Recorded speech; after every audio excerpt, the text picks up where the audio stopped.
यिनीहरू नाङ्गिन्छन् नि त। अब तपाईँले मसँग होइन कि प्रचण्ड र केपी ओलीहरूको अन्तर्वार्ता यी ठुल्ठुला भनेकाले मात्रै किन तपाईँहरूले त्यो क्याप्चर गर्नुहोस्, प्रचण्डैसँग गएर सोध्नुहोस् तिम्रो स्थिति के छ भनेर। म अनेक सुन्छु, कहीँ प्रधानमन्त्री भनेको छ, कहीँ प्रचण्ड भनेको छ, कहीँ फलानु भनेको छ। खोइ त जनताको आवाज, खोइ त जनआवाज, खोइ जनचाहना, खोइ जनआकाङ्क्षा भए राम्रो, नभए झन् राम्रो भनेको छु नि मैले। किनभने यिनीहरू नाङ्गिन्छन् नि त।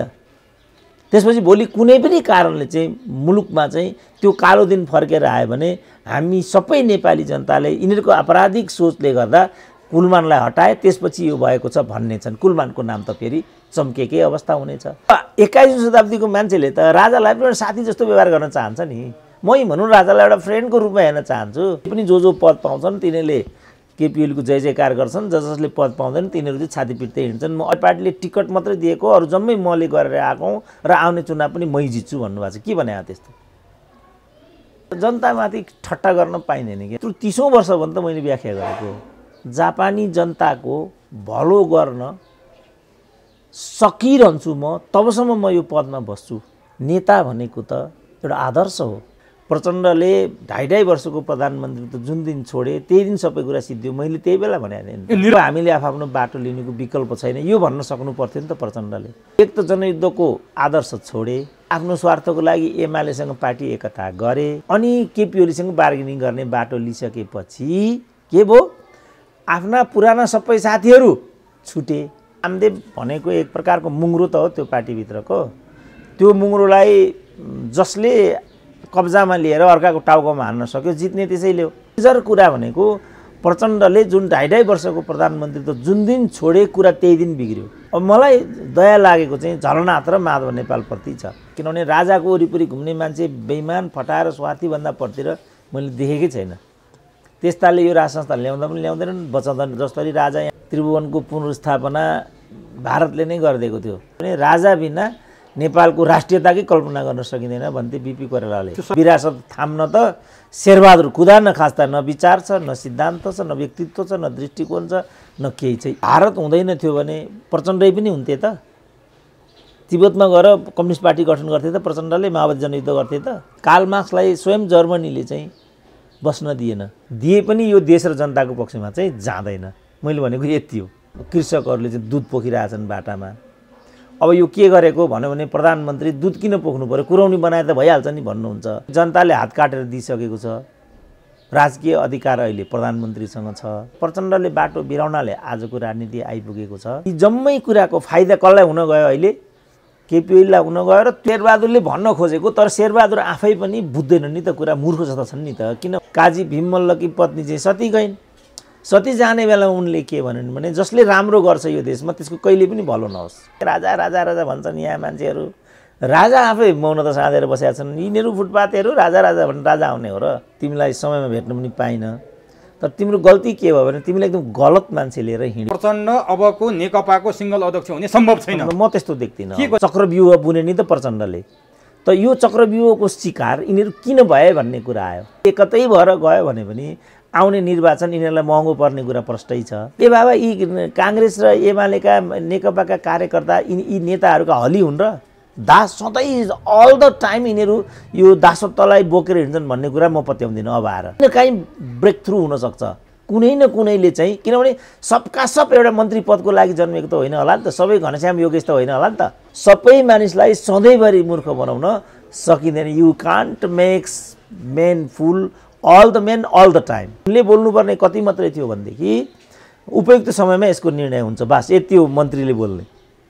यो जुन प्रवक्ताले बोलिरहेछ त्यो गल्ती बोलिरहेछ, व्यङ्ग्य गरिरहेछ सोसियल मिडियालाई, सामाजिक सञ्जालले। प्रचण्ड उनलाई कन्टिन्यू गर्नेपट्टि छन् कि छैनन्। एक अब डाक्टर साहब तपाईँलाई एभरेस्ट नेपालमा हार्दिक स्वागत छ। ल हस्, धन्यवाद। डाक्टर साहबसँग आजको एभरेस्ट नेपालको कुराकानीमा हामी समसामयिक राजनीति सँगसँगै कोभिड-19 कोरोना महामारीसँग पनि केन्द्रित भएर कुरा गर्नेछौँ। सबैभन्दा पहिले म राजनीतिक विषयवस्तुमा प्रवेश गर्छु।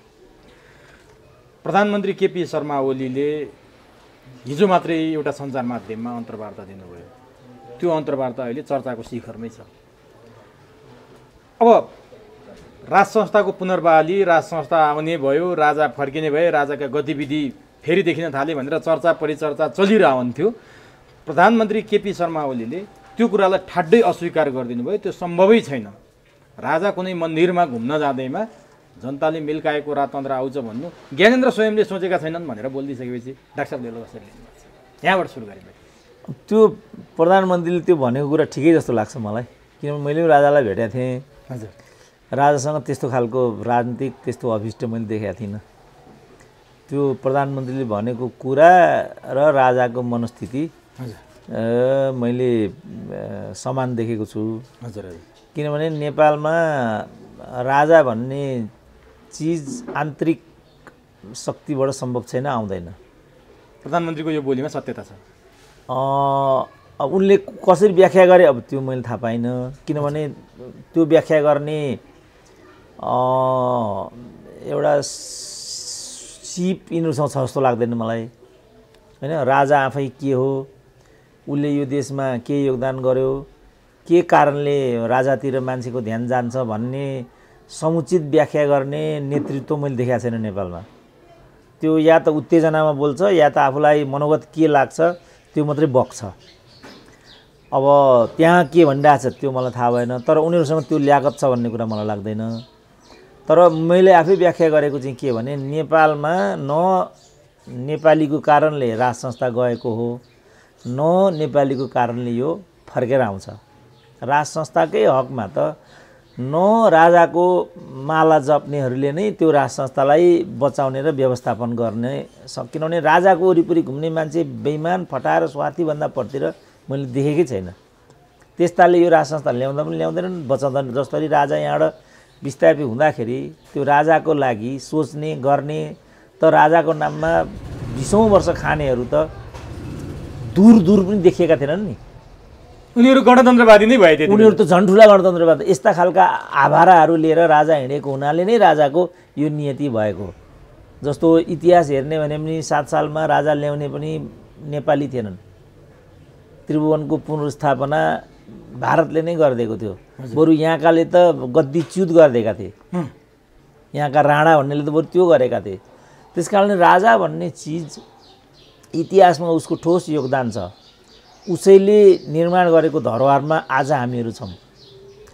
तर यो कुरालाई व्याख्या गर्ने व्याख्याताहरू त राजाको कलौ खानेहरू त एकजना पनि भएनन्, होइन। जीवनभर राजाको गुणगान गाएर मन्त्री प्रधानमन्त्री हुनेहरू सबभन्दा ठुलो गणतन्त्रवादी भएर धनकुटाका बैतडीका भारी बोक्ने भरियाहरूलाई तानेर ल्याएर राजाले खुदा नखास्ता प्रधानमन्त्री कहिल्यै न जिन्दगीमा चुनाव जितेको छ, न कहिले जिन्दगीमा राजनीति गरेको छ। खालि त्यो टिका लागा भरमा, राजाले आशीर्वाद दिएको भरमा, दरबारियाले बोकेको भरमा नै सबै केही कुरा भयो भने भए।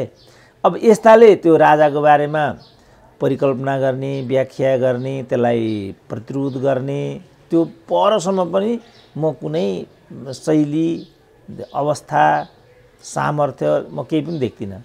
अब यो काङ्ग्रेस कम्युनिस्ट जस्तो बिपीले अलिकति राजाको बारेमा सैद्धान्तिक व्याख्या गर्थे र उनले के भन्थे भने राजतन्त्र र प्रजातन्त्र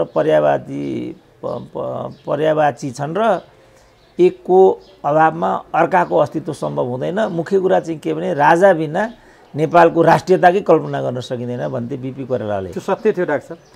त्यो सत्य असत्य भन्दा पनि बिपी कोइरालाको पर्सेप्सन त्यो थियो।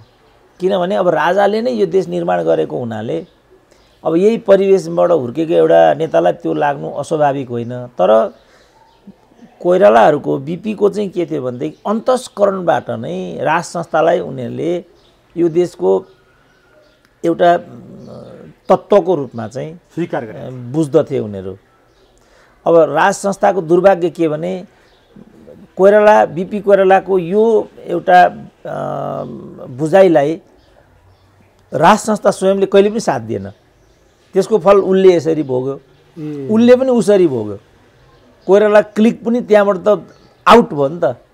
अब अहिले त शेरबहादुर आइपुगे, त्यो कोइरालाको विरासत थाम्न त शेरबहादुर खुदा नखास्ता न विचार छ, न सिद्धान्त छ, न व्यक्तित्व छ, न दृष्टिकोण छ, न केही छ। यही कुकर्मले त यस्तो हो नि। भनेपछि दुवैतिर हानि गर्यो। कस्तो हानि गर्यो ल हेरौँ त। हो, उनीहरूले चाहिँ अलिकति राजतन्त्रको बारेमा व्याख्या गर्न सक्थे। एउटा किताब मैले पढेको थिएँ, बिपीवाद भन्ने, यो बिपी कोइरालाकै लेखहरूको सङ्कलन हो त्यो। त्यसमा चाहिँ बिपी कोइरालाको राज संस्थाप्रतिको एउटा अटल विश्वासको कुरा त्यहाँ आउँछ र प्रधानमन्त्रीय प्रणालीलाई नै उनले इभन भीमसेन थापालाई पनि, किनभने भीमसेन थापाले 30 वर्षसम्मको लामो शासन गरेका थिए र त्यसलाई पनि बिपी कोइरालाले प्रशंसा गर्दै त्यहाँ के भनेका छन् भनेदेखि त्यो 30 वर्ष मात्रै यस्तो थियो जब नेपालमा सुशासन र स्थायित्व थियो। त्यसकारण प्रधानमन्त्रीत्व प्रणालीमा मात्रै, राजाको वैधानिक शासनमा मात्रै नेपाल र नेपालीले चाहिँ सुशासन र स्थायित्व पाउँछन् भन्ने अटल विश्वास थियो बिपी कोइरालाको। अब यो त व्याख्यासँग जोडिएको कुरा भयो। अब यो राजाको नाम जपेर मन्त्री प्रधानमन्त्री हुने लठुवाले त यो कुरा बुझ्दैन। अब हाम्रो केपी ओलीको पनि त्यत्रो चाहिँ के भने एउटा दार्शनिक र राजनीतिक व्याख्या गर्न सक्ने औकात होइन। खालि एउटा उखान तुक्का उटपट्याङ कुराहरू यता त्यता उत्तेजक कुराहरू भनेर, अझ उत्तेजक कुरा पनि प्रचण्ड जस्तो सुविचारित उत्तेजक कुरा गर्न सक्ने ल्याकत पनि खड्ग ओलीको होइन। उनको त खालि उटपट्याङ कुरा गर्ने मात्रै हो, शैली हो उनको। अब त्यो उटपट्याङपूर्ण शैलीबाट चाहिँ राज संस्थाको विषयमा ठोस व्याख्या होला, विवेचना होला भनेर त म अपेक्षा गर्दिनँ। अब त्यहाँ के भनेको छ सबै समष्टि होइन, समष्टिमा धेरै गहिरो कुरा त होइन। उहाँले भनेको कुरा चाहिँ के हो भने अब राजतन्त्र फर्किने नफर्किने भनेर जिज्ञासा राख्दा उहाँले त्यो सम्भव छैन, राजा कुनै मन्दिरमा घुम्न गए भन्दैमा राजतन्त्र फर्किन्छ भन्ने स्वयं ज्ञानेन्द्रलाई पनि विश्वास छैन भन्ने तर्क आएको थियो। तर डाक्टर साहबले जानेर प्रचण्डको कुरा गर्नुभयो। प्रचण्डले केही वर्ष अगाडि मात्र एक वर्ष जति भयो होला, राजाले भाषण गर्दा अथवा राजा काहीँ कतै हिँड्दा नारायण हिटीबाट नागार्जुन पुर्याइएको राजा धेरै सलबलाउने भने त्यहाँबाट पनि लखेलिन्छ भनेर प्रचण्ड चाहिँ अलिकति एग्रेसिभ भएर आक्रामक ढङ्गले प्रस्तुत भएको जस्तो देखिन्थ्यो। केपी ओलीमा चाहिँ त्यो अलि देखेन भनेर मैले चाहिँ यो पनि डाक्टर साहबले सोध्न खोजेँ फेरि। अनि त्यो त उनीहरूको एउटा उत्तेजनाको शैलीमा बोल्ने उनीहरूको स्कुलिङ नै त्यस्तै हो। प्रचण्डहरू कसैको पनि यो कम्युनिस्ट भन्ने जो हुन्छ त्यसको चाहिँ उत्तेजनामा बोल्ने उसको हावभाव हुन्छ। किनभने उसको विचार दर्शन र सिद्धान्त नै वर्ग विरोधी हुन्छ। आफूभन्दा विपरीत वर्गको अस्तित्वलाई ऊ मान्दैन। आफू विपरीत विचार, आफू विपरीत दर्शन, आफू विपरीत सिद्धान्त, आफू विपरीत सङ्घ संस्था पार्टी दलहरू त्यहाँ छन्, त्यो पनि मान्छे हो, त्यसलाई पनि मान्नुपर्छ भन्ने त कम्युनिस्टको वैचारिक पक्ष नै होइन नि त। उसले छेउमा बसेकोलाई देख्दैन नि। उसले त्यो छेउमा बसेकोलाई या दुश्मन देख्छ या आफ्नो विरोधी देख्छ र त्यसलाई सिद्ध्याउनुपर्छ भन्ने स्कुल अफ थटबाट ऊ आइराखेको हुन्छ। त्यही अभिव्यक्ति मात्रै हो प्रचण्ड। त्यसको अभिव्यक्तिको रूपमा हुने जस्तो भनौँ न, अब हाम्रै जस्तो यही भारतकै कुरा गरौँ, भारत हुँदैन थियो भने प्रचण्डै पनि हुन्थे त। तिब्बतमा गएर कम्युनिस्ट पार्टी गठन गर्थे त प्रचण्डले, माओवादी जनयुद्ध गर्थे त, दिन्छ त तिब्बतले, चाइनाले, कल्पनै गर्न सकिँदैन। त्यहाँ भारत थियो, त्यसकारण यिनीहरू छन्। कम्युनिस्ट पार्टी त्यहीँ खुल्यो, काङ्ग्रेस पार्टी त्यहीँ खुल्यो, सबैले सेल्टर त्यहीँ पाए। अब तपाईँ लन्डनमा जानुहोस्, युकेमा जानुहोस्, कार्ल मार्क्सलाई स्वयं जर्मनीले चाहिँ बस्न दिएन। लेनिन आफै रसियाबाट भागेर चाहिँ स्विजरल्यान्ड जानु पर्यो। अब लन्डनमा चाहिँ कार्ल मार्क्सको शालिकै राखिएको छ हाई गेटमा, हाई हिल भन्छन् क्या त्यहाँ। म आफू पनि पुगेको थिएँ त्यहाँ। त राजतन्त्र हो त्यो, कम्युनिस्ट विरोधी हो देश पनि हो त्यो, तर अर्काको अस्तित्वलाई मानिरहेको छ उसले। उत्तर कोरियामा यस्तो हुन्छ त? भनेपछि कम्युनिस्टको चरित्र यो हो भनेर डाक्टर साहबले होइन, चरित्र भनेपछि अलिकति फेरि असहिष्णुतापूर्ण भयो। कम्युनिस्टको जुन स्कुल अफ थट हुन्छ, स्कुलिङ, त्यो स्कुलिङ चाहिँ उसको के हुन्छ भने भिन्न विचार, भिन्न अस्तित्वलाई ऊ स्वीकार गर्दैन, त्यसलाई सिद्ध्याउनुपर्छ भन्ने स्कुल अफ थटबाट ऊ हुर्केको हुन्छ। त्यसलाई के अधिनायकवादी भन्न मिल्छ? जस्तो शेरबहादुरले कम्युनिस्टको शासन आयो भने रुन पनि पाइँदैन, हाँस्न पनि पाइँदैन भन्ने कुरा जुन चर्चामा थियो एकताका, कम्युनिस्टहरूको शैली त्यो हो। साँच्चीकै देउवाले भनेको कुरा सत्य थियो। अब शेरबहादुरले भन्न खोजेको, तर शेरबहादुर आफै पनि बुझ्दैन नि त कुरा, मूर्ख जस्ता छन् नि त। किनभने कम्युनिस्टहरूलाई मारेरै कुटेरै काटेरै आतङ्कवादी हुन् भनेर सिद्ध्याउनुपर्छ भन्ने शेरबहादुर नै होइन। त्यो चाहिँ फेरि कस्तो प्रजातन्त्र थियो त? मुख्य कुरा यिनीहरू केही पनि बुझ्दैनन् क्या। गर्दा गर्दै यिनीहरू चाहिँ राजनीतिक रूपमा त्यहाँ पुगे, मन्त्री प्रधानमन्त्री भए। त्यसपछि उनीहरूलाई के लाग्यो भने हामी बुझ्न पनि सक्छौँ, हामी साँच्चै नेता पनि हौँ, हामी इत्यादि हौँ भन्ने। त यिनीहरू विचार गरौँ न, यिनीहरू कसरी त्यहाँ पुगेका छन्, कसरी यो देशमा मन्त्री प्रधानमन्त्री भइन्छ, कसरी यो देशमा पदाधिकारी भइन्छ हामीलाई थाहा छैन र? जबकि ती त एकदमै गरिमायुक्त पदहरू हुन् नि। जस्तो जापानका प्रधानमन्त्रीले कस्तो सन्देश दिए त हिजो। त्यसले हाम्रो प्रधानमन्त्रीलाई झकझक्यायो होला के हो न?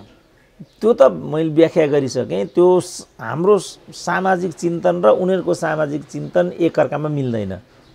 हामी जसरी पनि जे गरेर पनि पदमा पुग्नुपर्छ, प्रतिद्वन्द्वीलाई मारेर भए पनि, सिद्ध्याएर भए पनि, हराएर भए पनि, खुवाएर भए पनि, नाता वैवाहिक सम्बन्ध जोडेर सम्धि भएर भए पनि पद हत्याउनुपर्छ भन्ने हाम्रो चिन्तन छ। अब उनीहरू त्यसको ठ्याक्कै विपरीत छन्। मेरो स्वास्थ्यले म काम गर्न सक्दिनँ, त्यसको कारण राजीनामा दिए भनेर भन्दा नेपाली जनताले वाह गर्नुपर्ने अवस्था हो। भनेपछि अब हाम्रो सामाजिक मूल्य र हाम्रो राजनीतिक मूल्य र त्यहाँको सामाजिक मूल्य र राजनीतिक मूल्य त जमिन आसमानको फरक छ। जमिन आसमान कहिले जोडिन्छ एक ठाउँमा?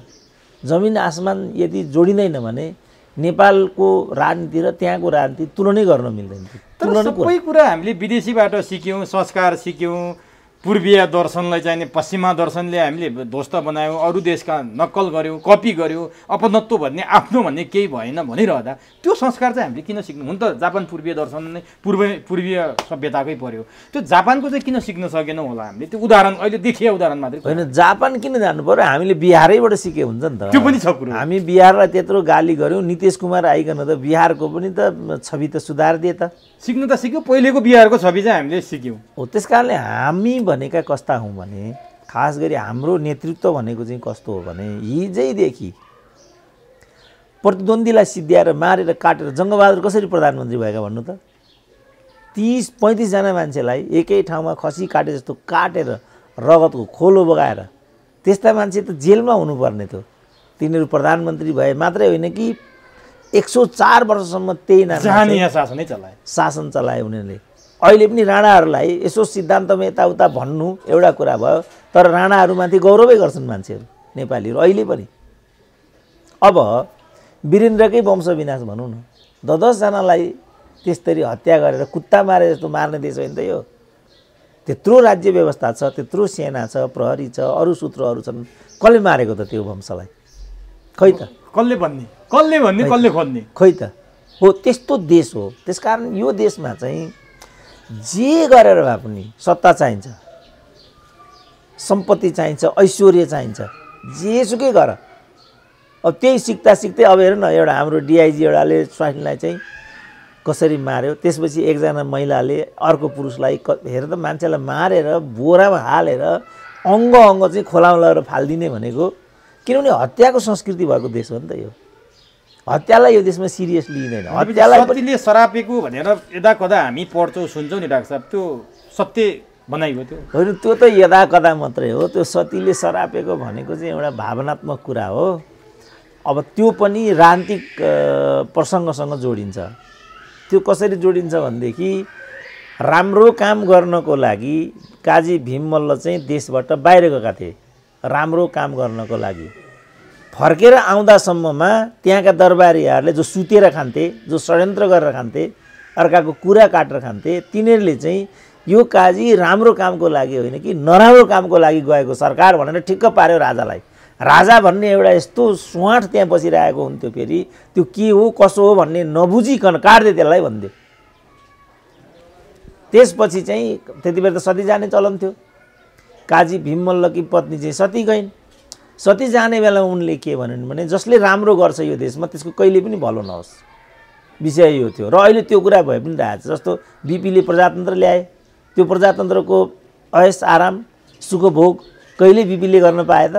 ल्याए बिचरा, आफै 8 वर्ष जेलमा पसे, 8 वर्ष चाहिँ निर्वासनमा गए, भौतारिएको भौतारिए उनी मरेर गए। कसैले पनि राम्रो गर्नु, कसैले पनि राम्रो गर्नेको राम्रो भएको छैन। त्यस्तो छ नि त हाम्रो देशमा त। त्यसलाई चाहिँ इङ्गित गर्न खोजिएको छ त्यहाँ। त्यो मिल्दोजुल्दो पनि देखियो, त्यस्तो खालको देखिन्छ त्यहाँ। अब व्याख्या चाहिँ अलिकति क्रिएटिभ व्याख्या हुनुपर्छ। अब यहाँ चाहिँ अलिकति भावुक व्याख्या पनि मान्छेले गरिदिन्छन्। यसको सार चाहिँ के हो भने, यो चाहिँ त्यस्तो देश हो जहाँ राम्रो गर्नेले कहिले पनि नतिजा पाउँदैन। अब नि डाक्टर साहब, अलिकति राज संस्थाको बारेमा अघि डाक्टर साहबले भन्नुभएको थियो, न त 1907 सालमा राणा शासन गइसकेपछि नेपालीले राज संस्था स्थापना गरेका हुन् अथवा राजालाई अधिकार दिएर त्यति बेला राज संस्था अगाडि आयो, न त 62-63 मा नेपालीले फालेका हुन् भनेर डाक्टर साहबले भन्नु। के 62-63 मा त्यो आन्दोलनको उभारले राजतन्त्र फाले होइन? डाक्टर साहब यसमा मान्नुहुन्न, स्वीकार्नुहुन्न? यो होइन, अब राज संस्था फाल्ने बारेको एजेन्डै थिएन नि त। निरङ्कुश राजतन्त्रको अन्त्य भनिएको थियो 12 बुँदेमा, त्यो अनुसार चाहिँ आन्दोलन भयो। निरङ्कुश राजतन्त्र चाहिँ संवैधानिक राजतन्त्रमा ल्याउने गरी इन्डियन चाहिँ के हो त्यो एकजना सिंह भन्ने आएको थियो नि त, करण सिंह आएकै थियो नि त होइन। अनि त्यहाँ चाहिँ एक खालको सम्झौता भएको थियो। त्यहाँ त्यो सम्झौता के थियो भनेदेखि राजा चाहिँ वैधानिक दायरामा आउने, दलहरूले चाहिँ त्यो वैधानिकतालाई मानिदिने भन्ने खालको अन्डरस्ट्यान्डिङ त्यहाँ भएको थियो। खास गरी गिरिजासँग त्यो अन्डरस्ट्यान्डिङ भएको थियो। पछि कहाँबाट राज संस्थै फाल्ने भन्ने कुरा त्यहाँ आइपुग्यो। त्यो कहाँबाट आएको थियो डाक्टर साहब? अब त त्यो कुरा खुल्यो होला नि, आजसम्म त यत्रो 12-13 वर्ष भइसक्यो। त्यो त ज्ञानेन्द्रले भन्नुपर्छ, मैले भनेको कुरा पनि हो कि होइन उनले नै भन्नुपर्छ, उनी भन्दैनन्। उनको खल्तीमा अहिले पनि त्यति बेलाको सम्झौताको केसरा छ भन्ने सुन्छौँ क्या हामी। त्यो उनले नै भन्नुपर्छ, किनभने राजा भयो भने त म हुन्न उही हुन्छन्। त्यसकारण ज्ञानेन्द्र भन्नु, उनी चाहिँ चुप लाएर बस्ने। हामीले त कुनै राजतन्त्रको कलो त हामी त सूर्यबहादुर थापा त होइनौँ। उनी कहीँ कतै केहीमा चुकिया छन् र त्यो भन्न अप्ठ्यारो भएको छ अथवा केले रोकेको छ ज्ञानेन्द्रको त्यो बोल्नलाई? त्यो पनि म भन्न सक्दिनँ। मैले भेट्दाखेरि पनि यस्तो खालको कुरा गरेनन् तिनले। यो कुरा आशय कुनै व्यक्त गरेन, त्यस्तो आएन त्यो। त्यसैबाट मैले भनेको कि राजा राजा राजा भन्छन् यहाँ मान्छेहरू। राजा आफै मौनता साँधेर बसेका छन्। यिनीहरू फुटपाथहरू राजा राजा भनेर राजा आउने हो र? राजाको लागि त एउटा सामाजिक आधार चाहियो, किनभने उनीहरू इतिहासमा चुकेको हुनाले नै आजको स्थिति आएको छ। त्यो थाहा छ उनलाई? त्यो थाहा छ कि थाहा छैन त्यो पनि भन्न सक्दिनँ। अब किनभने मैले भने नि राजनीतिक रूपमा उनले मसँग कुनै पनि कुरा गरेनन्। तर उनले जे मानिसहरू उनले चाहिँ बोकेर हिँडेका थिए, तुलसी गिरी भने पनि, त्यसपछि चाहिँ कमल थापा भने पनि, सूर्यबहादुर भने पनि, कोही भने पनि, उनीहरूप्रति उनको गुनासो छ कि? गुनासो केही आएन, त्यस्तो कुरा मसँग गरेनन्। तपाईँसँग के भयो त खासमा कुरा? फेरि म धेरै 1-2 वर्ष मैले के भनेको थिएँ भने तिम्रै पुर्खाले यो देश बनाएको, त्यसको विरासत तिमी भएको हुनाले तिमीलाई भेटौँला भन्ने मेरो इच्छा थियो। लामो समयसम्म तिम्रो दरबारिया दुश्चक्रले मलाई यहाँसम्म आउन पनि दिएन। यो कुरा धेरै पहिला म भन्न चाहन्थेँ। तिम्रो त्यो चाहिँ संयन्त्रले जुन दुर्लङ्घ्य एउटा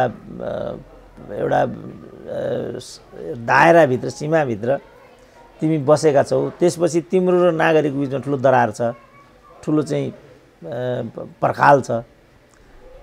त्यस कारणले मैले तिमीलाई समयमा भेट्न पनि पाइनँ। तर तिम्रो गल्ती के भयो भने तिमीले एकदम गलत मान्छे लिएर हिँड्यौ पछिल्लो कालमा। जस्तो पछिल्लो कालमा कमल थापा त एउटा प्रवृत्ति नै भइहाल्यो होइन। बढी विश्वास गरेका मध्ये कमल थापा आफै थिए। त्यसपछि म विश्वविद्यालयमा पढाउँथेँ। विश्वविद्यालयमा जति मान्छेलाई उनले अगाडि बढाएका थिए ती मान्छे जम्मै अहिले पनि माओवादी छन्। कोही अहिले पनि राजदूत छन्, कोही के छन् अहिले पनि। भने उनले मान्छे पात्र चिन्न सकेनन् क्या? त्यस्तो होइन। अब त्यो संस्था नै त्यस्तो हो कि के हो कोनी? अब त्यस्तै खालका मानिसहरू मतलब किन गुणगान उनलाई गाइदिनै पर्ने, खुट्टामा ढोगी दिनै पर्ने। अब 21औं शताब्दीको मान्छेले त राजालाई पनि एउटा साथी जस्तो व्यवहार गर्न चाहन्छ नि। मै भनौँ राजालाई एउटा फ्रेन्डको रूपमा हेर्न चाहन्छु। किन त्यो श्रेय म राजालाई दिन चाहन्छु भने यो देश उनीहरूले बनाएको हो। अब यसैलाई चाहिँ दासत्वको रूपमा खुट्टा ढोग्नुपर्छ भन्ने रूपमा राजाले बुझ्यो भने त त्यो मान्छे त लोकेन्द्र बहादुर चन्द, कमल थापा जस्तो, सूर्यबहादुर थापा जस्तो हुन्छ जो सबभन्दा गणतन्त्रवादी हुन् अहिलेका। अब उनीहरूले जे कुरा म भनिरहेको छु राजाको बारेमा, यो कुरा त उनीहरूले भन्नु पर्थ्यो। किन राजाको कलौ खाएर उनीहरू त्यहाँ पुगेका छन्। नभत्र उनीहरू त सेकेन्ड लेफ्टेनेन्ट हुन लायक पनि थिएनन् बाबा। न हाइट पुग्थ्यो, न केही पनि पुग्दैन थियो, न एजुकेसन पुग्थ्यो, केही पनि पुग्दैन थियो। त्यस्तालाई त्यहाँ पुर्याइदियो। त तिनीहरू चाहिँ गणतन्त्रवादी हुने, अनि हामीले राजाको कुरा किन गर्नुपर्ने? यो मैले आज यो प्रसङ्ग चाहिँ प्रधानमन्त्रीले उप्काएको हुनाले मैले डाक्टर साहबसँग सम्बन्धित, डाक्टर साहबले भेट्या पनि र ऐतिहासिक तथ्यहरू अध्ययन गरे हुनाले मैले यो कुरा डाक्टर साहबलाई सोधेँ। अब म ती प्रधानमन्त्रीसँगै केन्द्रित भएर के कुरा गर्न चाहन्छु भने प्रधानमन्त्रीले सरकारले सबै काम राम्रो गरेको छ भनेर बोल्नुभयो र पार्टीभित्रको विवाद बाहिर भने जस्तो कुनै पनि विवाद छैन, सब ठिकठाक छ, के विवाद छ र भनेर प्रधानमन्त्रीले भनिसकेपछि नेकपाभित्र त्यो 44-45 दिन त्यो के चल्या त त्यो गाई जात्रा? उहाँले त छैन भन्नुभयो विवाद, सरकारले सबै काम राम्रो गरेछ, कहाँ छ नराम्रो काम भनेपछि डाक्टर साहबले कसरी लिनुहुन्छ? ठिकै छ नि त। त्यसो भने सबै विवाद पनि छैन, नराम्रो पनि केही गरेको छैन भने हामीलाई पो त्यत्रो के चर्चाको विषय भयो त? अनि यत्रो दिन त उनीहरू झै झगडामा फुट्छन् भन्ने अवस्थामा गएको थियो, त्यो केही पनि होइन भन्नुभयो क्या उहाँले? होइन, अब त्यो हामीले त सुरुदेखि भनिआएको थियो, यो पदको कलह भएको हुनाले, यो राजनीतिक विषय नभइकन स्वार्थहरूको यो विषय भएको हुनाले स्वार्थी फटाहरू खान नपाउनेहरू एकातिर, खान नपाउनेहरू अर्कातिर हुने कुरा मात्रै हो यो। हामीले यस रूपमा भनेका थियौँ। प्रधानमन्त्रीले कुन रूपमा भने? प्रधानमन्त्रीले त्यति मात्रै भन्नु भएन, प्रधानमन्त्रीले गलत गर्यो, प्रधानमन्त्रीले निरङ्कुश शैली अप्नायो, कार्यशैली खराब भयो भन्ने कुरा नै गलत छ। म त एउटा प्रधानमन्त्री पद्धतिमा प्रधानमन्त्री भएको मान्छे हुँ, मैले आफूले पार्टीसँगै सल्लाह गरेर सबै काम गरिरहेको छु भने कहाँनिर मेरो गल्ती भयो, कहाँनिर कमजोरी भयो? मेरो त कुनै कमजोरी छैन भनेर उहाँ दलिल पेश गरिरहनु भएको छ, तर्क पेश गरिरहनु भएको छ भनेपछि प्रचण्ड र माधव नेपालहरू नै गलत रहेछन् भन्ने कुरा देखियो। त्यो त मैले त्यही बेला भन्दा अहिले प्रधानमन्त्री त्यही भनिरहनु। मैले त्यही बेला भन्दा गुटबन्दी गर्न पाइँदैन, पार्टीभित्र गुटबन्दी, त्यसमा पनि कम्युनिस्ट पार्टीभित्र कल्पना पनि गर्न पाइँदैन। मैले त त्यही बेला यिनीहरूलाई निकाल्दै हुन्छ भनेको थिएँ, मैले त्यही बेलै भनेको थिएँ। त्यो त कुनै मेरो लागि नयाँ कुरा भएन नि। किनभने किन मैले यो भनेको भने सही र गलतको सन्दर्भमा मैले भने होइन। कम्युनिस्ट पार्टीभित्र चाहिँ के भने कार्यको एउटा पद्धति हुन्छ। त्यो कार्यको पद्धति भनेको के भने गुटबन्दी गर्न पाइँदैन। मनमा लागेका असन्तुष्टिहरू छन् भनेदेखि सम्बन्धित कमिटीमा नै व्यक्त गर्नुपर्नेछ। सम्बन्धित कमिटीले निर्णय गरेको कुरालाई जम्मैले परिपालन गर्नुपर्नेछ। मन नपरे पनि परिपालन गर्नुपर्ने। बौद्धले के अरे जनवादी केन्द्रीयता भनेको त्यही हो। भनेपछि केपी ओलीले भनेर डाक्टर साहबले भनेको कुरा मिल्न आयो। त्यो मैले देख्दाखेरि मिलिरहेको अझ उहाँले अगाडि बढेर के भन्नुभयो भने त्यसो हो भने मैले पार्टीको नीतिगत कुरा मानेकै छु, पार्टीले नै चलाउने भने किन चाहियो मन्त्रीमण्डल, किन चाहियो प्रधानमन्त्री, सचिवालयले चलाए भइगयो नि त सरकार भन्ने कुरा पनि उहाँले उठाउनु भयो क्या। ठ्याक्कै डाक्टर साहबसँगै मिलिरहेको छ यो कुरा। त्यो त मिल्दैन बिचरा, त्यो त त्यस्तो त कसरी मिल्छ र? पार्टी व्यवस्थामा पार्टीले नीति दिने हो, सरकारले त्यसलाई कार्यान्वयन गर्ने हो, त्यो कुरा कसरी मिल्यो? अनि मैले मानिरहेको छु भन्नुभयो क्या उहाँले। मानिराखेको भए त्यो पार्टीभित्र का जो अरू पक्षको चाहिँ के त्यसो भने दिमागी सन्तुलन बिग्रेको हो त? उहाँले भन्दा त त्यही देखियो कि अरूले भन्नु पर्यो अब आएर के हो त? जो तिमीहरू त्यहाँ प्रतिक्रिया दिइरहेको थियौ त्यो तिमीहरूको बौखलाहट मात्रै थियो त? जस्तो मैले त भनिरहेको थिएँ, यो पद नपाउनेहरूको रोदन हो। पद पाउनेहरू एक ठाउँमा छन्, पद नपाउनेहरू अर्कातिर छन्। अहिले पनि जो पद पाउँछन् तिनीहरूले केपी ओलीको जय जयकार गर्छन्, जसले पद पाउँदैन तिनीहरू चाहिँ छाती पिट्दै हिँड्छन्। म अहिले पनि यही कुरा भनिरहेको छु। तर यो चाहिँ हाम्रो कुरा भयो। तर प्रधानमन्त्रीले भनेको हकमा चाहिँ त जहाँसम्म पार्टी सिस्टममा त पार्टीले यो गर यो गर यो गर भनेर नीति दिन्छ, सरकारले त्यसलाई ठ्याक्कै कार्यान्वयन गर्छ। पार्टी सिस्टम मात्रै उहाँले मात्रै प्रधानमन्त्री प्रणाली के अरे वेस्ट मिनिस्टरियल सिस्टम उहाँले मात्रै भनेर हुन्छ र?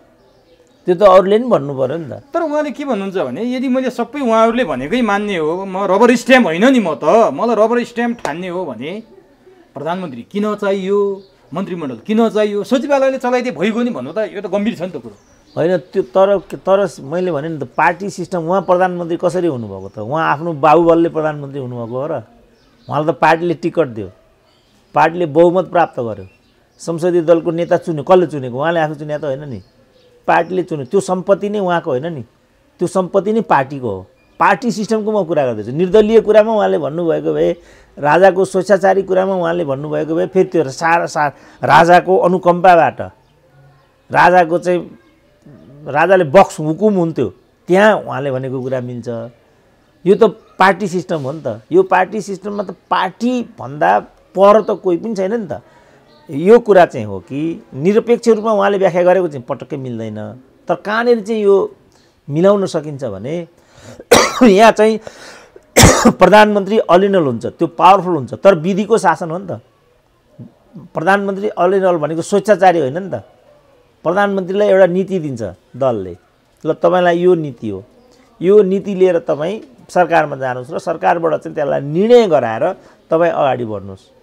यो परिपालन गर्ने ठाउँमा उहाँ आफै हुनु। उहाँ आफै स्वेच्छाचारी ढङ्गले जे मन लाग्यो त्यो गर्ने। त्यसो भने सचिवालयले गर्ने भए, पार्टीले गर्ने भए किन प्रधानमन्त्री चाहियो भन्ने कुरो उहाँ आफै पार्टीको अध्यक्ष हो नि त। तीबाट नीति लिएर आउनु, अनि पार्टीको अध्यक्ष हो, नीति लिएर आउनु, देशको प्रधानमन्त्री हो, त्यो नीतिलाई कार्यान्वयन गर्नु, यति हो नि विषय त। भनेपछि प्रधानमन्त्रीको यो भनाइ गलत हो? होइन, यो उहाँहरूको चाहिँ जुन शैक्षिक र सांस्कृतिक धरातल हो त्यो शैक्षिक र सांस्कृतिक धरातल नै उहाँ अहिले आफूलाई जहाँ उभिरहनु भएको छ यो अन्तर्वार्ताको सन्दर्भमा त्यसको दायराभित्रको मान्छेहरू हो उहाँहरू। उहाँहरूले योभन्दा बढी गर्नै सक्नुहुन्न। जस्तो अब हाम्रो उहाँको चाहिँ राइट ह्यान्ड जो के जाति भन्ने यो बनेपाको मन्त्री के नाम गोकुल मास्कोटाले पनि के भनिरहेको छ त मलाई पार्टीले टिकट मात्रै दिएको अरू जम्मै मैले गरेर आएको र आउने चुनाव पनि मै जित्छु भन्नुभएको छ। के भने त्यस्तो? कि त्यहाँका जनता मेरा दास हुन् भन्नु पर्यो, भक्तहरू हुन् भन्नु पर्यो, कि उहाँको जुन बोलीचाली चाहिँ अशिष्ट छ भन्ने कुरा हुन्छ? किनभने बनेपाका जनताले काभ्रेका जनताले मलाई जुन किसिमको स्नेह दिइरहेका छन्, विगत समयमा पनि दिएका हुन्, त्यसपछि म यहाँ आइरहेको छु। मेरो उनीहरूप्रतिको भक्तिभावले उनीहरूप्रतिको समर्पण भावले मेरो अन्तर हृदयले के भन्छ भने त्यहाँका जनताले मलाई फेरि पनि मौका दिनेछन् भन्ने त यो हो नि। दम्ब पलाएर आएको होइन त्यो? ठ्याक्कै त्यही भयो केपी ओलीमा। उहाँ प्रधानमन्त्री हो मानियो, तर उहाँलाई कसले प्रधानमन्त्री बनायो त? जनताले बनायो, पार्टीले बनायो। पार्टीले बनायो नि त। जनतासँग को गयो भन्दा घोषणापत्र गयो। पार्टी सिस्टममा त यो हुन्छ नि त। त्यसकारण उहाँले जे कुरा भन्दै हुनुहुन्छ इन्टायरली भन्ने भन्दा पर गएर भन्दै हुनुहुन्छ। त्यो कुरासँग हाम्रो यो राजनीतिक व्यवस्थासँग यो तादात्म्यता नै मिल्दैन। उहाँले एउटा चाहिँ के भने व्यक्तिवादी स्वेच्छाचारी शासकीय शैलीको हिसाबले उहाँ त्यहाँ आइरहनु भएको छ। उहाँले यसलाई कहाँ चाहिँ मध्यनजर गर्नुपर्छ भने भोलि कोही अर्को प्रधानमन्त्री हुन्छ अनि यसरी नै बोल्छ अनि उहाँलाई कस्तो लाग्छ त? हो त्यहाँबाट उहाँले विषयलाई, किनभने यो त प्रधानमन्त्री भनेको त व्याख्या गर्ने विषयलाई सर्वोच्च अदालत जस कार्यकारीको सर्वोच्च हो नि त प्रधानमन्त्री भनेको। जस्तो सर्वोच्च अदालतले संवैधानिक विषयदेखि लिएर कुनै पनि विषयमा विवाद उत्पन्न भयो भने अन्तिम व्याख्याता संविधानवादको सिद्धान्त अनुसार को हो?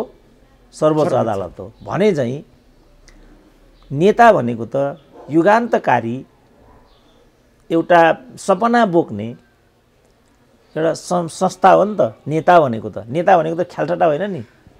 उहाँले पार्टीमा कुनै विवाद छैन पनि भन्नुभयो, तर प्रचण्डसँग आफू मिलिसकेको, अब हात मिलाउने हो भनेपछि यति बेला कोरोनाको सङ्क्रमण छ, मनमनै हामीले हात मिलाइसकेका छौँ, कोरोना नभए हामी हातै मिलाएर देखाइदिन्थ्यौँ भनिसकेपछि कहीँ उहाँ विवादै थिएन भन्नुहुन्छ, कहीँ हात मिलाउनु पर्ने पनि भन्नुहुन्छ।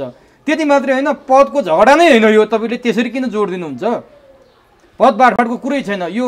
कुनै चाहिँ यो आकाशमा जुन तारा रहन्जेल बाँचुन्जेल चाहिँ नि प्रधानमन्त्री राष्ट्रपति हुने भन्ने कुरा होइन, एउटा अवधि त हो। कहाँको भागभण्डा भन्नुहुन्छ? यो त पार्टीमा भइरहने सरकारमा भइरहने कुरा हो भन्नुभयो क्या उहाँले। त्यसो भने समस्या चाहिँ के हो त? त्यही त म छक्क परेर डाक्टर साहबलाई सोध्दैछु। मलाई कुनै समस्या छैन भने यसरी जनतामाथि ठट्टा गर्न पाइँदैन क्या। यो गैर जिम्मेवारी हो यो। किनभने उहाँहरूले एउटा सचिवालयको बैठक गर्न सक्नुभएको छैन, पोलिट ब्युरोको बैठक गर्न छैन, उहाँ चाहिँ पोलिट ब्युरोको बैठकमा आइरहनु भएको छैन, किन नआउनु भएको भनेर रोदन गरिराखेको छ। अर्को पक्ष खुमलटारमा चाहिँ गुटगत भेला गरिराखेको छ। ती के का धोतकहरू हुन् त? नेपाली जनताको करबाट तिरेको पैसा तलब खाएर अनि सरकारी निवासमा बसेर सुरक्षा संयन्त्रलाई प्रयोग गरेर यस्तो बक्दै हिँड्न पाइन्छ? के हो यस्तो कुरा? म तपाईँलाई के भन्छु भने यस्तो थोत्रे कुरामा समय पनि धेरै खर्च गर्नु उचित हुँदैन क्या। किन जनता मिसलिड हुन्छ नि त। यस्तै कुरामा हामी चाहिँ केन्द्रित भयौँ भने त्यसलाई बढी महत्त्व दिएको पनि हुन आउँछ क्या यस्तो थाङ्ने कुरामा। किनभने त्यो आफै प्रायोजित छ त। किनभने म पहिल्यैदेखि पत्रकार साथीहरूलाई भनिरहेको छु, तिमीहरू गल्ती गर्दैछौ मौलिक रूपमा। जसरी यस्तो किसिमको प्रवृत्ति र पात्रहरू ल्याएर उफार्ने धन्दा जो तिमीहरूले चलाइआएका छौ सञ्चारको नाममा, टिभीको नाममा, पत्रिकाको नाममा, तिमीहरूको त जनताको आवाज दिने मञ्च हो। त्यो त गोर्खापत्रले गरिहाल्छ, रेडियो नेपालले गरिहाल्छ। स्वतन्त्र पत्रकारिता भनेको जय जयकार हो। यो तरिकाले विषयलाई मोडौँ, यस्तो कुरालाई हामी धेरै समय नदिउँ भन्छु क्या म। तर अनौठो जनतालाई अनौठो भएर तपाईँले कम्तीमा यो चिर्देपछि अलिकति जनताले बुझ्लान् भन्ने मनसा आयो मेरो। किनभने उहाँले हामीले हात मिलाउन मात्रै बाँकी हो, कोरोना नभए मिलाइदिन्थ्यौँ, हाम्रो केही पनि भएको थिएन, हाम्रो भागभण्डै होइन भनेपछि त झन् दिग्भ्रमित हुने कुरा हो। ठिक छ त, केही होइन रहेछ, भोलिदेखि यो कुरा नगर्नु नि त भइगयो। त्यसकारण के मैले हिजोदेखि के भन्ने आएको छु भने डेमोक्रेसीमा चाहिँ एकाउन्टेबिलिटी, मेरिटोक्रेसी, ट्रान्सपरेन्सी भन्ने कुरा अनिवार्य हुन्छ। मैले यत्रो 30औं वर्ष भन्दा मैले व्याख्या गरेको। अब पारदर्शिता भएको, पारदर्शितालाई मान्ने भए जस्तो जापानका प्रधानमन्त्रीले चाहिँ स्वास्थ्यको कारणले पदमा बस्नु ठिक छैन, उनले हिजै भनेको रहेछ जबसम्म जापानी जनताको भलो गर्न सकिरहन्छु म तबसम्म म यो पदमा बस्छु जबसम्म जापानका जनतालाई यो लाग्छ कि यसले त हाम्रो लागि ठोस गर्न सक्ने अवस्था अब रहेन भन्ने अनुभूति हुने बित्तिकै म त्यहाँबाट पन्छिन्छु भनेर चाहिँ हिजै उनले इतिहासमै सबभन्दा लामो प्रधानमन्त्री हुने प्रधानमन्त्री रहेछन् यिनी आबे चाहिँ। त यो त वचन हो नि त, लोकतन्त्र भनेको त वचन हो। नेता भनेको त एउटा आदर्श हो। नेताले त हामीलाई एउटा चाहिँ युगान्तकारी मार्गदर्शन दिने एउटा दायित्वमा ऊ रहेको हुन्छ। ऊ मान्छेले यस्तो ख्यालटट्टा गर्ने, यस्तो प्रायोजित अन्तर्वार्ताहरू बन्न थालेपछि समाज मिसलिड हुँदैन। समाजलाई मिसलिड गर्ने गरी हामीले विचार पनि प्रवाह गर्नु हुँदैन के। सबै मान्छे मूर्ख छन्को मतलब हामी पनि मूर्ख हुनुपर्छ भन्ने हुँदैन के। तर नि डाक्टर साहब कार्यदल बन्यो, डाक्टर साहबले कार्यदल पनि हेर्नु भएको छ। कार्यदलको हामीले प्रारम्भिक चरणमा छलफल पनि गऱ्यौँ। त्यो छलफल गर्दाखेरि मन्त्रीमण्डल पुनर्गठन हुने भन्ने कुरा पनि थियो। सँगसँगै केही मुख्यमन्त्रीहरू फेरिने भन्ने आशयले पनि कुराहरू आएका थिए। उहाँले त मुख्यमन्त्री फेर्ने भन्ने कुरा सिधै अस्वीकार गरिदिनु भयो। यो अर्को चुनावपछि मात्रै सम्भव छ, अहिले कुनै पनि मुख्यमन्त्री फेरिँदैन। मन्त्रीमण्डल पुनर्गठनको बारेमा मैले सोच्दैछु, त्यो हुनसक्छ भन्नेपछि अब मुख्यमन्त्री फेरिने भन्ने त हल्ला मात्रै रहेछ। फेरि अब यहीलाई विषय बनाएर विवाद त हुने होइन भन्ने पनि भयो। अब नगरौँ भन्दा पनि फेरि यही विषयमा बोल्नुपर्ने हुन्छ क्या डाक्टर साहब। होइन, यो त्यही मैले भनेको नि, मैले चाहिँ हिजोदेखि भनिरहेको के छ भनेर भनेदेखि, किनभने जहाँ यिनीहरूले डिबेट गरेका छन् यो एकदमै चाहिँ गलत जगमा यो डिबेट उभिराखेको छ। किनभने प्रचण्डले 2.5 वर्षको प्रधानमन्त्री त जुन दिन छोडे त्यही दिन सबै कुरा सिद्धियो। मैले त्यही बेला भनेको थिएँ निरन्तर डाक्टर साहबले भन्दै आएको कुरो हो कि। अब उनले त्यहाँ छोडिहालेपछि उनी त्यहाँ कायम रहेर के भन्नु पर्थ्यो भने 2.5 वर्षको प्रधानमन्त्रीको कुरा थियो र त्यही शर्तको आधारमा हामीले पार्टी एकता गऱ्यौँ। यो हो भने अब हामीले आफ्नो बाटो लिनुको विकल्प छैन, यो भन्न सक्नु पर्थ्यो नि त प्रचण्डले। यो भन्न सक्ने ठाउँमा प्रचण्ड आफै किन भएनन् त भन्दाखेरि उनले एक त जनयुद्धको आदर्श छोडे, त्यसपछि उनले चाहिँ आफ्नो स्वार्थको लागि एमालेसँग पार्टी एकता गरे। त्यति मात्रै गरेनन्, कुरो त बिराए उनले। यो 2.5 वर्षको कुरा बिगारिसकेको अवस्थामा उनको फेरि 2.5 वर्षतिर फर्किने मती त्यहाँ उत्पन्न हुँदा उनले के गरे भने आफ्ना साथीहरूको बलमा त्यो कुरालाई अगाडि लैजानु पर्नेमा एमाले भित्रका पदखोर मानिसहरूलाई साथमा लिएर अनि केपी ओलीसँग बार्गेनिङ गर्ने बाटो लिइसकेपछि के भयो, आफ्ना पुराना सबै साथीहरू छुटे। मणि थापासम्मले चाहिँ असहयोग गर्ने स्थिति आइपुग्यो नि त। त्यहाँ लेखराज भट्टले त गरे नै गरे। हाम्रो यो बादलको के हो स्थिति अस्पष्ट भयो। वामदेव एने मौकामा आफ्नो घरमा फर्किहाले। त्यसपछि चाहिँ विलक बन्दमा परेर अलग थलग प्रचण्ड भएको एउटा पुष्टिको रूपमा यो प्रधानमन्त्रीको अभिव्यक्ति आइराखेको छ। अब तपाईँले मसँग होइन कि प्रचण्ड र केपी ओलीहरूको अन्तर्वार्ता यी ठुल्ठुला भनेकाले मात्रै किन तपाईँहरूले त्यो क्याप्चर गर्नुहोस्, प्रचण्डैसँग गएर सोध्नुहोस् तिम्रो स्थिति के छ भनेर। किनभने यिनीहरूका जस्तो छन् नि तिनीहरूका ठुल्ठुला जुन यस्ता खालका जुन ठुल्ठुला टिभीहरू छन्, मलाई यति अचम्म लाग्छ कि मिडियामा काम गर्ने भन्छन्, फलानो भन्छन्।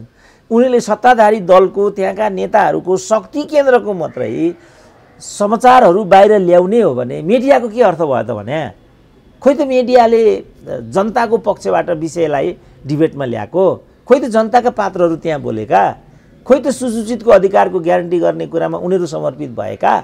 यो तरिकाले यिनीहरूले मात्रै हालिमुहाली गर्न नपाउन्, कहिलेकाहीँ हामी पनि विषयलाई चाहिँ उलटवार गर्न सकौँ क्या, ताकि जनतालाई के लागोस् भने शासक मण्डली मात्रै जिउँदा हुन् भन्ने कुरा होइन रहेछ, जनताको आवाज बोल्ने प्रवृत्ति पनि मरेको रहेनछ भन्ने मेसेज दिनु पर्यो क्या अहिले हामीले।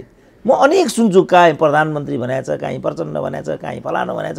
खोइ त जनताको आवाज, खोइ त जनआवाज, खोइ जनचाहना, खोइ जनआकाङ्क्षा। यो कोडबाट हामी यिनीहरूसँग लडाइँ लडौँ के? यी स्वार्थीहरू, पदखोरहरू, पदको लागि बार्गेनिङ गर्नेहरू, यो मात्रै विचारलाई मूल प्रवाहीकरण अब हामीले हुन नदिउँ के, प्रतिरोध गरौँ के अलिकति।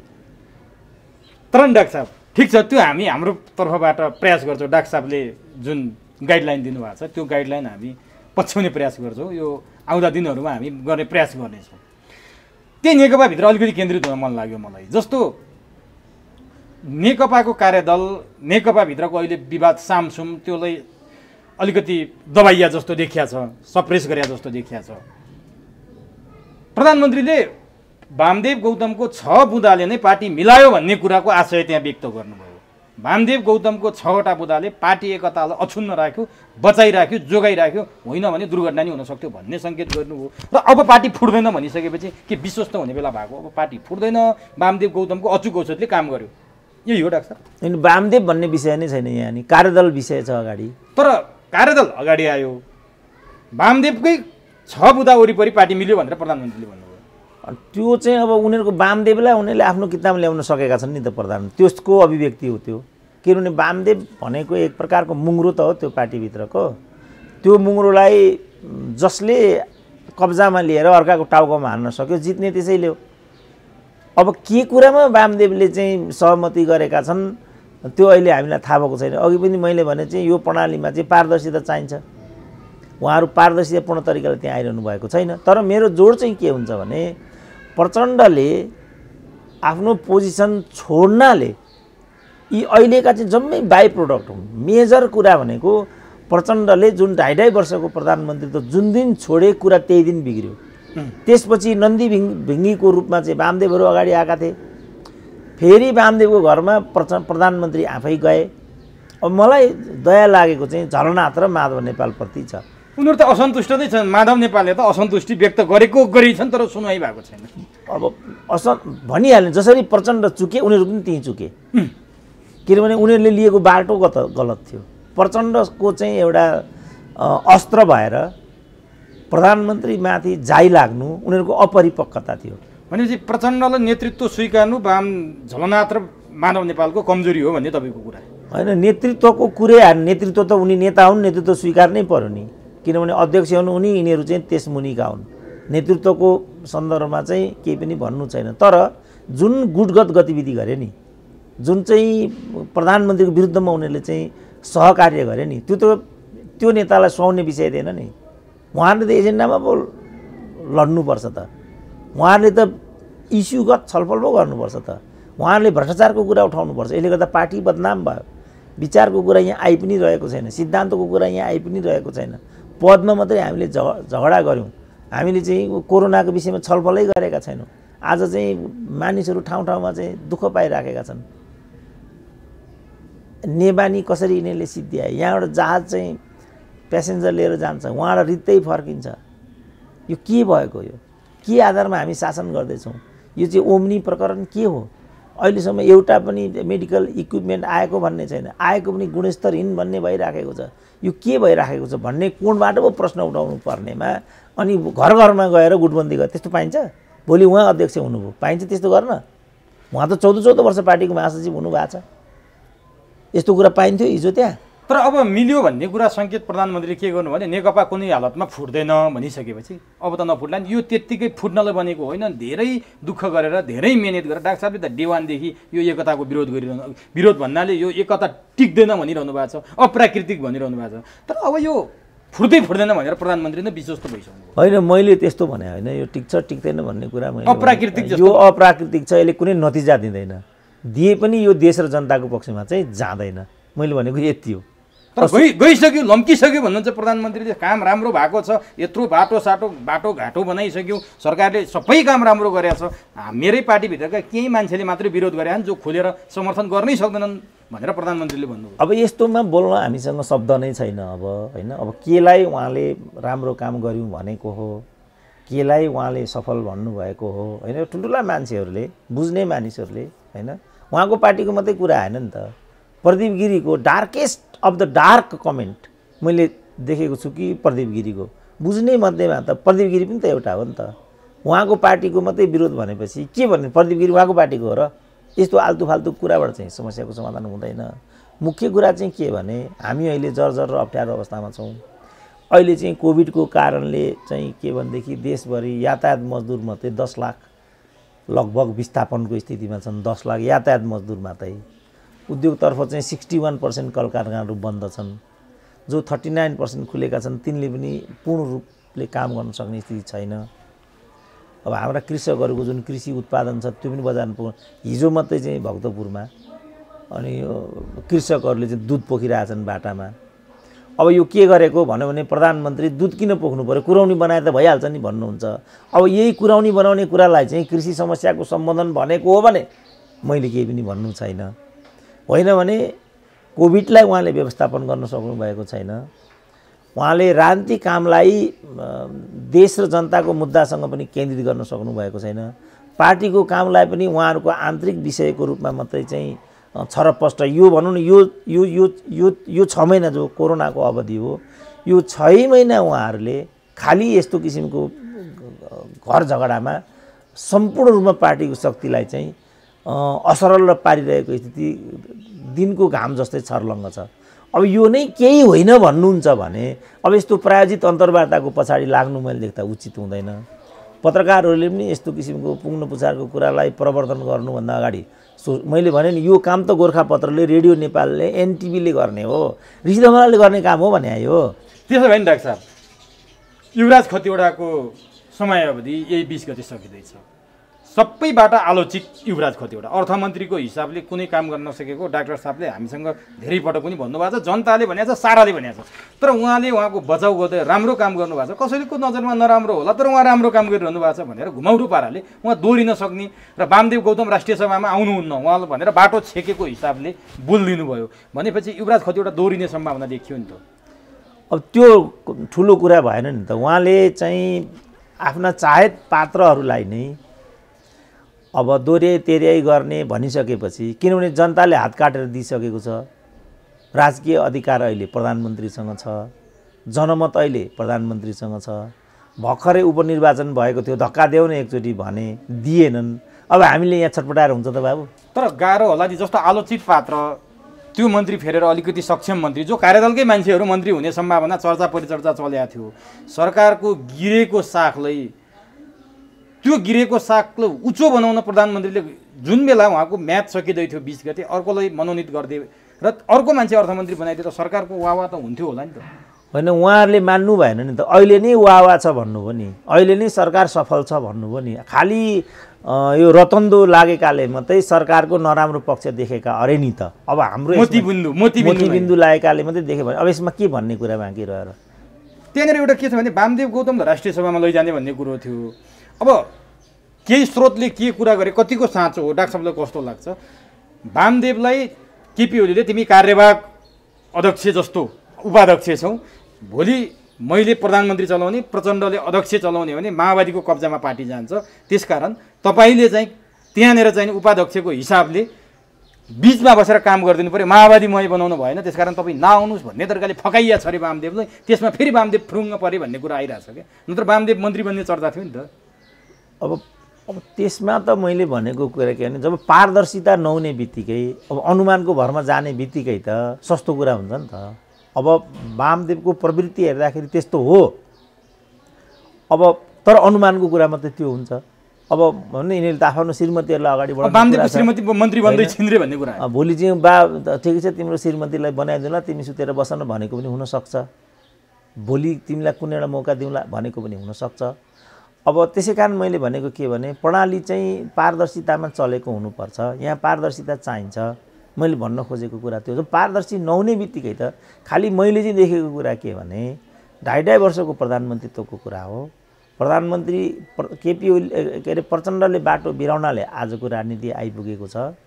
त्यसपछि माधव कुमार नेपालहरूले पनि गलत एउटा शैली अवलम्बन गरेपछि यी जम्मै कुराको फाइदा, त्यसमा वामदेवको प्रकरण पनि थपियो, यी जम्मै कुराको फाइदा कसलाई हुन गयो? अहिले केपी ओलीलाई हुन गयो र त्यो जगबाट उनले त्यो कुरा बोलिरहेछन्। यो सामाजिक आधारमा उनले त्यो बोलिरहेछ नि त। फेरि वामदेव गौतमलाई घाममा सुकाइयो भनेर भनिन्छ के कतिपय ठाउँमा चाहिँ हो त्यो होइन, त्यो गौण कुरा हो। उनी घाममा सुक्न तयार हुन्छन् भने हामीले रोएर त हुँदैन नि त।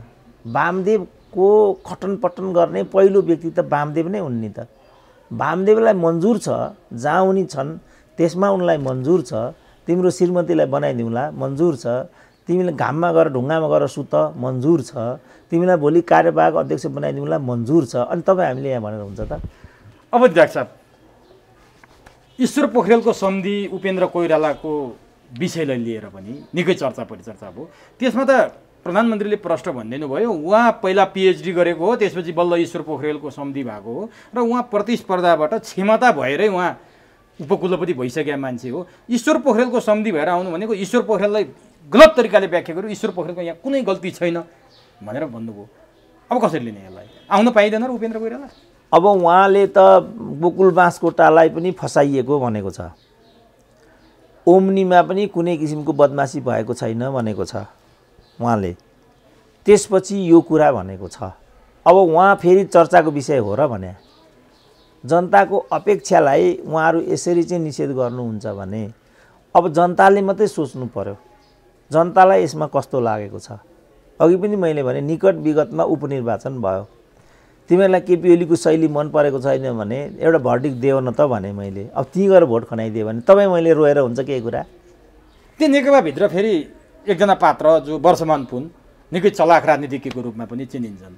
यो बिचमा नेकपाभित्र त्यत्रो घर झगडा हुँदा उनी खासै सतहमा देखिएनन्, बोलेनन् पनि, मन्त्रालयको काममै व्यस्त जस्तो देखिए।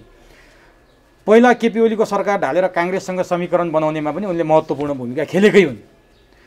उनले एउटा कुरा बोलेका छन्, अब चैत पछिको नेकपाको अध्यक्ष प्रचण्ड, यदि महाधिवेशन भइहाल्यो भने पनि केपी ओलीको उम्मेदवारै प्रचण्ड हुने र केपी ओली नउठ्ने, केपी ओलीले प्रचण्डलाई सहयोग गर्ने, त्यसकारण अबको अध्यक्ष प्रचण्ड, एकल अध्यक्ष, सिङ्गल अध्यक्ष भनेर चैतपछि उनले घोषणा गरे।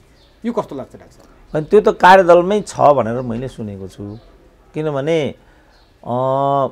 प्रधानमन्त्री 5 वर्ष केपी ओली रहने, चैतमा महाधिवेशन गर्ने, चैतमा महाधिवेशन हुँदाखेरि केपी ओलीले प्रतिस्पर्धा नगर्ने, प्रतिद्वन्दिता आएको अवस्थामा प्रचण्ड र केपी ओली एक ठाउँमा उभिने भन्ने कार्यदलको भावना छ अरे भने मैले सुनेको छु। र त्यो भावना अनुकूल यिनले भनेको हो भने त्यो भावना अनुकूल त्यो कुरा भनिराखेको छ। अब महत्त्वपूर्ण कुरा त्यस्तै हुन्छ कि हुँदैन, त्यहाँ के हुन्छ, के प्रचण्डको अध्यक्षता सुनिश्चित हुन्छ र उनी विजयी बनेर एकल अध्यक्ष त हुन्छन्, यो के हुन्छ भन्ने चाहिँ डिबेटको विषय हुनसक्छ। त्यस्तो सम्भव छ त डाक्टर साहब? म सम्भव देख्दिनँ। वर्षमानले भने प्रचण्ड अबको नेकपाको सिङ्गल अध्यक्ष हुने सम्भव छैन, म त्यस्तो देख्दिनँ। के कति कारण? यही कारणले जे अहिले जुन उनले भने त्यही कारणले केपी ओलीको समर्थन भएपछि सम्भव हुँदैन होइन। केपी ओलीको समर्थन अब 2.5 वर्षपछिको, अब 6-7 महिना पछिको कुरा हो। 2.5 वर्ष प्रधानमन्त्री त लिखितमा दिएको थियो उनीहरूले, त्यो त भएन भने अनि यो हुन्छ भन्ने कुराको ग्यारेन्टी के छ? 1, 2 प्रतिस्पर्धा त माधव कुमार नेपालले पनि प्रतिस्पर्धा गर्न त पाउने नै होला। अझ चाहिँ प्रचण्डले के अरे वामदेवले पनि उड्छु भनिराखेको छ, पाउने नै होला। अरूले पनि उम्मेदवारी त दिन पाउँछन् नै होला। अनि के नेकपाका कार्यकर्ता साराका सारा दासै रहेछन् त? उनीहरूको कुनै एउटा स्वैच्छिक तरिकाले मतदान गर्ने संस्कार छैन उनीहरूसँग? बा उनीहरूले त्यसरी मतदान त्यहाँ गर्न पाउँदैनन्? पाए भने इन्टायरली चाहिँ लगेर घपलगै प्रचण्डलाई खनाइदिन्छन् भन्ने कुराको ग्यारेन्टी के हो? एउटा अनुमान मात्रै हो, अपेक्षा मात्रै हो, उनीहरूको दुईजनाको नेताहरूको सहमति मात्रै हो। त्यही सहमति ठ्याक्कै चाहिँ त्यहाँ गएर हुन्छ भन्ने कुरा त मान्न सकिँदैन होला। त्यो तर्कको आधारमा मैले भनेको मेरो आफ्नो बुझाइ चाहिँ के छ भने प्रचण्डले जे ब्लन्डर गरिराखेका छन्, यो ब्लन्डरले गर्दाखेरि उनको राजनीतिमा क्षयीकरण मात्रै भएको छ।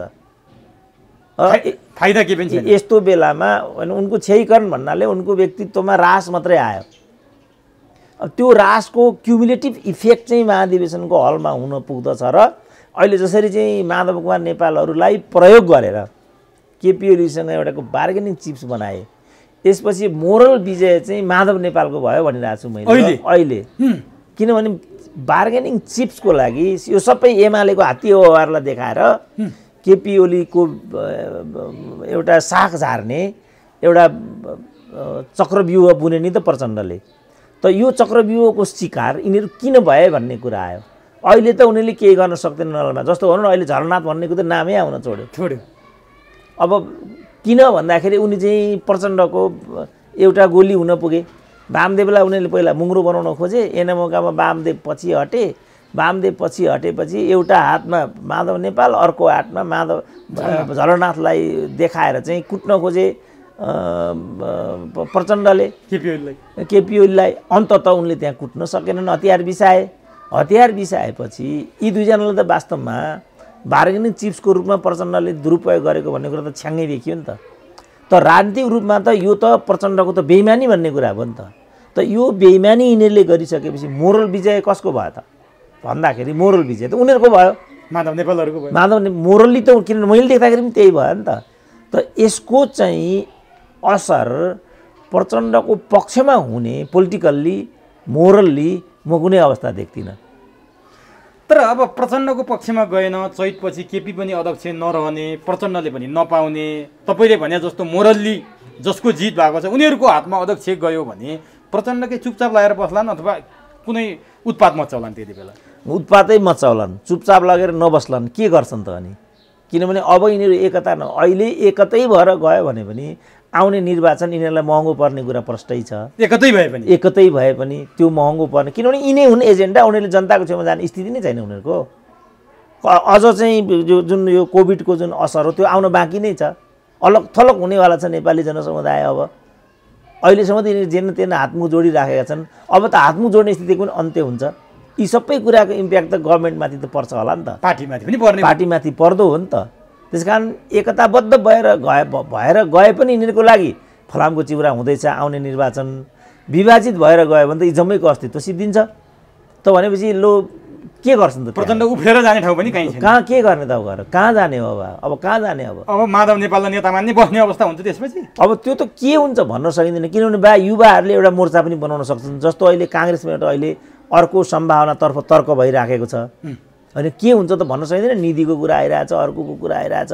ए बाबा, यी काङ्ग्रेस र एमालेका नेकपाका कार्यकर्ता यी नेताहरूका हली हुन् र दास सधैँ अल द टाइम यिनीहरू यो दासत्वलाई बोकेर हिँड्छन् भन्ने कुरा म पत्याउँदिनँ। अब आएर अब फरक सिनारियो देखिन सक्छ, काहीँ न काहीँ ब्रेक थ्रु हुनसक्छ कुनै न कुनैले चाहिँ। किनभने सबका सब एउटा मन्त्री पदको लागि जन्मेको त होइन होला नि त, सबै घनश्याम योगेश त होइन होला नि त, कोही न कोही त स्वाभिमान भएको पनि त होला नि त त्यहाँ। ठिक छ, कति समय अमेरिकी उखानले भनेको सबै मान्छेलाई केही समय मूर्ख बनाउन सकिन्छ, केही मानिसलाई सबै समय मूर्ख बनाउन सकिन्छ, तर सबै मानिसलाई सधैँभरि मूर्ख बनाउन सकिँदैन। You can't makes men fool all the men all the time. अब नि डाक्टर साहब, अब हामीले धेरै बहस पनि गऱ्यौँ कुलमान घिसिङको बारेमा। एउटा प्रश्न सोध्छु डाक्टर साहब, मलाई खड्किरहेको छ त्यो प्रश्न। ऊर्जा मन्त्री वर्षमान पुनले गएको मन्त्री परिषद बैठकमा यो एजेन्डा पेसै गरिरहेको छैन, कुलमानको एजेन्डा लगिएकै छैन भनेर प्रश्न बोलिसकेपछि धेरै विरोध पनि भयो र पछिल्लो चरणमा वर्षमान पुनले यो कुरा मैले प्रधानमन्त्रीसँग गरिरहेको छु, प्रधानमन्त्रीसँग यो बारेमा निरन्तर छलफल भइराखेको छ, कुलमान घिसिङ हुन पनि सक्छन् भन्ने तरिकाले बोलेपछि सामाजिक सञ्जालमा फेरि एउटा खुसी आएको छ। के यति सोध्छु डाक्टर साहब, यो बसै नगरौँ भन्ने हुनाले मैले यति अनुमति मागेर सोधिहालेँ, के यो अब सम्भावना देखिन्छ? वर्षमानले बोले होइन, यो वर्षमान त बोलाएको बोल्ने नै हुन् नि। वर्षमानले एमडी बनाउन सक्छन् र कसैलाई नेपालमा? उनले त प्रचण्डको कारिन्दा भएर जे उनले इसारा गर्छन् त्यो चिजलाई अगाडि बढाउने हो, होइन? अब यो खालि वर्षमान पुनको टाउकामा फलानाको टाउकामा हालिदिनु, यो अझ कुलमानलाई लिएर नेपाली जनताको जुन अपेक्षा छ त्यो बिगार्ने कुरा हुन्छ। किनभने अहिले कुलमानको इन्ट्रेस्ट भन्दा पनि नेपाली जनताको इन्ट्रेस्ट चाहिँ के भयो भने त्यहाँ कुलमान रहिदिउन्, यो नै एजेन्डा भयो। त्यस कारण मैले भनेको यसलाई जति बढी हामीले चाहिँ डिबेटमा ल्याउँछौँ त्यति नै त्यो सम्भावना चाहिँ कमजोर भएर जान्छ। किनभने यो त डिबेट गरिकन नियुक्ति पाउने पद होइन नि, यो राजनीतिक पद होइन नि त। त्यस्तो बनाइयो, यो त त्यस्तो बनाइयो, यो त प्रशासनिक पद हो नि त। प्रशासनिक पद त राज्यको आवश्यकता, सरकारको नीति, त्यो पात्रको चाहिँ सरकारप्रतिको प्रतिबद्धता, यो कुराले त्यो पदको चाहिँ भविष्य निर्क्युल गर्छ। जहाँसम्म कुलमानको कुरा छ, उनले चाहिँ जनताको पक्षमा हुने गरी नेपाललाई लोड सेडिङ मुक्त गराइदिएको हुनाले त कुलमान भनेका हुन्। त्यस कारणले यो वर्षमान पुन फलानो भन्ने कुरा होइन, यो दुईजनाले मात्रै निर्कुल गर्ने कुरा हो। अत्यधिक प्रचण्ड, त्यसपछि प्रधानमन्त्री, उनले त फाइल मात्रै लैजाने हो, उनको काम फाइल लैजाने मात्रै हो। उनले अहिले चाहिँ त्यति मात्रै भन्ने हो कि उनले त्यो पनि बढ्दा बोलिरहेछौँ, उनले बोल्नुपर्ने कति मात्रै थियो भनेदेखि उपयुक्त समयमा यसको निर्णय हुन्छ, बास यति हो मन्त्रीले बोल्ने। यो जुन प्रवक्ताले बोलिरहेछ त्यो गल्ती बोलिरहेछ, व्यङ्ग्य गरिरहेछ सोसियल मिडियालाई, सामाजिक सञ्जालले भन्दा हामीलाई थाहा छैन। किन अराजनीतिक मान्छे भएको हुनाले र अलिकति दम्बी इगो, किनभने अराजनीतिक मान्छे त जहिले पनि दम्बी हुन्छ, राजनीतिक मान्छे मात्रै विनयशील हुन्छ। यिनीहरू त के भने टुप्पाबाट पलाएका, तँलाई ला मन्त्री भएपछि त मन्त्री, तँ राज यसरी दिए नि त यिनीहरूले त। सबै पदहरूलाई यिनीहरूले बजारमा लिलाम गरिदिए नि त, त्यसपछि ती पदहरूको गरिमा नरहेको मात्रै हो। त्यस कारणले उनले त्यसो भन्नु पनि सर्वदा त्यो गल्ती छ। प्रचण्डले के अरे अनन्तले वर्षमानले त्यो उनको भन्ने हैसियत पनि होइन, त्यो अवस्था पनि होइन, त्यो मतलबको कुरा छैन। यो सिम्पल कुरा के छ भने प्रचण्ड उनलाई कन्टिन्यू गर्नेपट्टि छन् कि छैनन्। एक, अब एकछिन अड्डी लिन सक्छन् प्रधानमन्त्रीले, नचाहँदाखेरि हुँदैन यो भन्न सक्छन्, त्यसलाई पनि चाहिँ प्रचण्डले विषय बनाउन सक्छन्। किनभने प्रधानमन्त्रीले त जे चाह्यो त्यो उनको कोटाबाट त गरे। यो सन्धिको कुरा भयो, चाइनाको राजदूतको कुरा भयो, फलानु भयो, जम्मै जे चाह्यो त्यो उनीहरूले गरिरहेछन् नि त। के यी प्रचण्ड भनेका यिनीहरू भनेका चाहिँ कारिन्दा हुन् केपी ओलीका? त्यो यो सब मिलि नै रहेको छैन क्या। त्यस कारणले मिलाउने हो भने यो विषयलाई व्यवस्थित तरिकाले हामीले व्याख्या गर्नुपर्ने हुन्छ। व्यवस्थित तरिकाले व्याख्या गर्ने हो भने चाहिँ कुलमान डिबेटको विषय होइन, कुलमानको पुनर्नियुक्ति नेपाली जनताको चाहना हो। किनभने पर्फर्मेन्सको आधारमा, अरू आधारले होइन। फेरि अब यहाँ के भयो भने अरबौँको खेल छ यहाँ। अब त्यो अरबौँको मध्येको एउटा अंश लगेर चाहिँ यिनीहरूको चरणमा राखिदिएको अवस्थामा यो स्थिति उत्पन्न हुने हो। अब हामीले छनौट गर्नुपर्ने कुरा के छ भने यिनीहरू सुशासनको पक्षमा हुन् कि होइनन्, यिनीहरू नेपाललाई चाहिँ लोड सेडिङ मुक्त बनाउनेपट्टि हुन् कि होइनन्, यिनीहरू चाहिँ विद्युत प्राधिकरणलाई समृद्धिको दिशातर्फ लैजाने पक्षमा हुन् कि होइनन्। छनौट यहाँ हुनुपर्नेमा छनौट कहाँ भयो? यिनीहरू कुलमानको पुनर्नियुक्ति गर्नेपट्टि छन् कि छैनन्। कुलमानको पुनर्नियुक्ति भए के नभए के। अब भए राम्रो, नभए झन् राम्रो भनेको छु नि मैले। किनभने यिनीहरू नाङ्गिन्छन् नि त। त्यसपछि भोलि कुनै पनि कारणले चाहिँ मुलुकमा चाहिँ त्यो कालो दिन फर्केर आयो भने हामी सबै नेपाली जनताले यिनीहरूको आपराधिक सोचले गर्दा कुलमानलाई हटाए त्यसपछि यो भएको छ भन्ने छन्। कुलमानको नाम त फेरि चम्केकै अवस्था हुनेछ। त भनेपछि किन कुलमान लिएर हामी डिबेट गरिरहेछौँ? ठिक छ, यो भनेको कुरा यो क्लोज गरौँ डाक्टर।